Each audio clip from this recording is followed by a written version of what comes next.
Ассалаумалейкум достар, Автолайк каналының кезекті шығарылымы. Бүгін бізде Шымкент қаласындағы Астер көлік сату орталығындамыз достар. Осында тұрған автокөліктердің бағаларын біліп, сіздердің назарларыңызға ұсынатын боламыз. Видеоны қарамастан біздің Автолайк каналына тіркеліп, видео соңында ұнап жатса лайк басып пікір қалдырып кетулеріңізді сұранамыз. Қазір Шымкент қаласындағы Астер көлік сату орталығында әжептәуір көлік бар. Енді соның арзандау, халықтың қолы жететіндей бағадағы тұрған көліктерді ғана түсіреміз достар.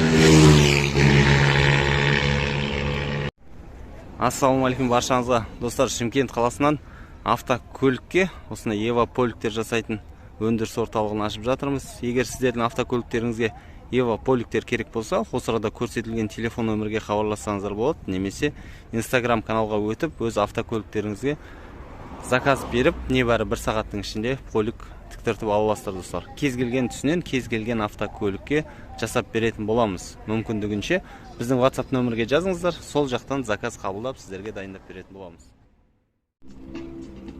Лада Гранта тұр. 2019 жылғы көлік. Механикада. Так, бағасы 4 миллион 790 мың дейді. Газ, бензин, 66 мың пробег, автоматта Гранта. Бипек автоның лицензиясын осы Астер авто тартып алғанын білетін шығарсыздар. Бұдан кейін ВАЗ көліктері тек осы Астер автокөлік сату орталығында сатылатын болады достар жалпы. Басқа да көліктерді шығаратын боламыз қазір. Алыстамаңыздар. Қарап отырсаңыздар, ұнап жатса лайк пікірлеріңізді аямаңыздар. Ұнамай жатса дизлайк басып, қай жерден қате кетіп жатқаныңызды бір ауыз ескертіп кетсеңіздер, келесі жолы сол қателікті қайталамауға тырысамыз. 2016 жылғы Гранта 1.6, 2 миллион 700.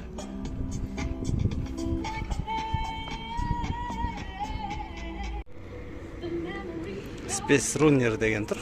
Space вагонның інісі деп айтсақ жаңылыспайтын шығармыз. 94 жылғы Runner.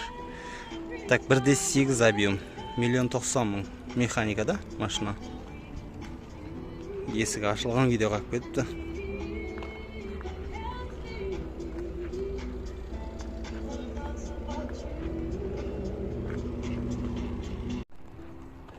Land Cruiser Prado тұр. Механика деген 2004 жылғы 6 миллион 460 мың теңге дейді. Шкуп дизель.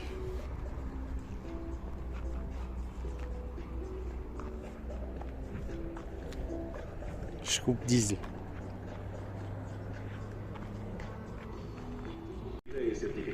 Hyundai Accent хэтчбек 2014 жылғы 1.6 мотормен 69.265 жүріп өткен жолы 5 миллион 120 мың дейді автоматта. Машина боялған, заводской краскада емес.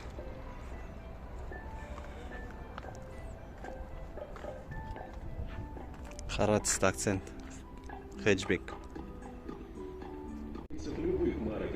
Ларгус тұр.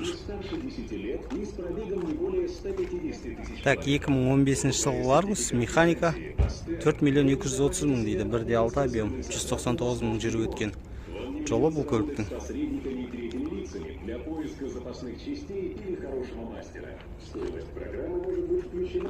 Бамперлерінде кішігірім жұмыстары бар, порог краскілері өңіп. Кешегі соңғы түсірілімде осы Ниваны көптеп сұрап жатыр еді біздің Автолайк каналының көрермендері. Басқа қаладан егер қарап отырсаңыздар, бүгіндікке 3-ші Нива, 2019 жылғы Нива 4 миллион 470 мың теңге дейді. 1.7 инжектор мотор, 43.556 жүріп өткен жолы, толық жетекті Нива автокөлігі. Қымбат көліктердің қатарында Hyundai Tucson автокөлігі тұр.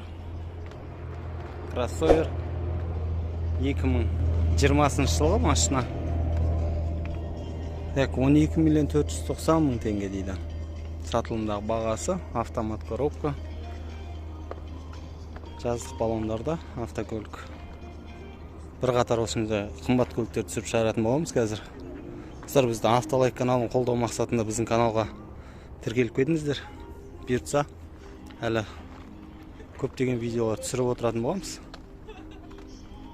Yamaha автор нарада 7 миллион 980 мың дейді. 2011 жылғы көлік, автомат коробка, 3/8 көлемі машинаның. Қыстық баллондарда Car Bazaar деген логотиппен, бұл логотиптердің өздерінде Астер автода өзіндік орындары бар. Оны алдыңғы уақытта сұрап толық хабар біліп, сіздерге хабарлап өтетін боламыз достар. Volkswagen Passat тұр сатылымда. Седан 2004 3 миллион 110 мың теңге дейді. 2/8 объем. Автомат коробка, кожаный салон.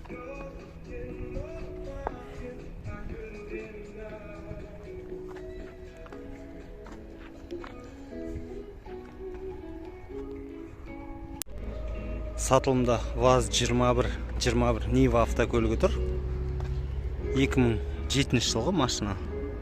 1/7 объем инжектор мотормен 164.566 км жүріп өткен жолы 1.540 мың дейді.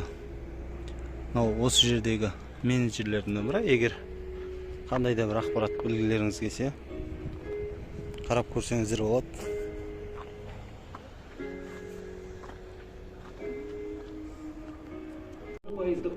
Тағы да Нива автокөлігі сатылымда.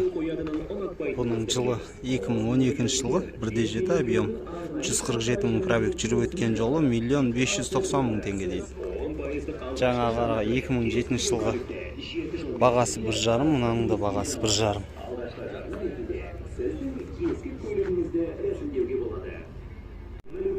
ВАЗ 2114 сатылымда.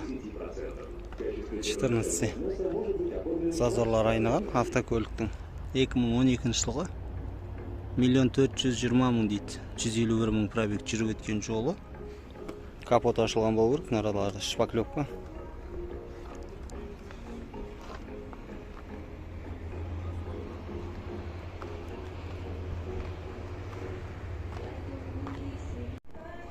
ВАЗ 2107 тұр сатылымда. Бірақ енді мына 07-нің жағдайын айта алмадым енді. Қанша мыңға бағалап алған 2013 жылғы семерка. 1/6 55 мың пробег дейді. Задний привод 690 мың дейді. 55 мың пробег. Мына шпаклевканы қараңыздаршы. КамАЗбен әкеп шпаклевка төккен сияқты үстіне. Тағы 55 мың пробег дейді. Сыртқы жағдайы машинаның. Асты шерген. 124 үлгідегі Mercedes 88 жылғы. Объемы 145 мың жүріп өткен жолы 1.190 мың теңге дейді. Егер қызық болса, телефон нөмір тұр, осы нөмірге хабарласып сұрап көрсеңіздер болады. Енді бұл Шымкент қаласындағы Астер көлік сату орталығы. Бәйдібек би көшесінде орналасқан. Кеп қарап көрсеңіздер болады. Шымкентте көліктер азайыпты, бірақ алдыңғы уақыттары осы парковкасына сыймай тұратын Астердегі көліктер. Toyota Camry тұр сатылымда 92 жылғы. Қазір бағасын қарап көреміз. 92 Camry механикалық қораппен 2/2 объем 1.420 мың 450 мың пробег жүріп өткен жолы машинаның.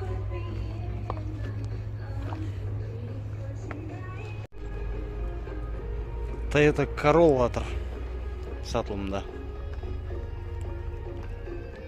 Car Bazaar деген логотиппен 2009 жылғы машина. Автомат коробкаде. Робот коробка емес, автомат коробка. 4 миллион 990 мың теңге. 1/8 объем 143 мың пробегпен жүріп өткен жолы. Алдыңғы жетек, жаздық баллондар. Машина боялған. Сырт көзге көрініп тұр. Есіктердің шагрендері басқаша себілген.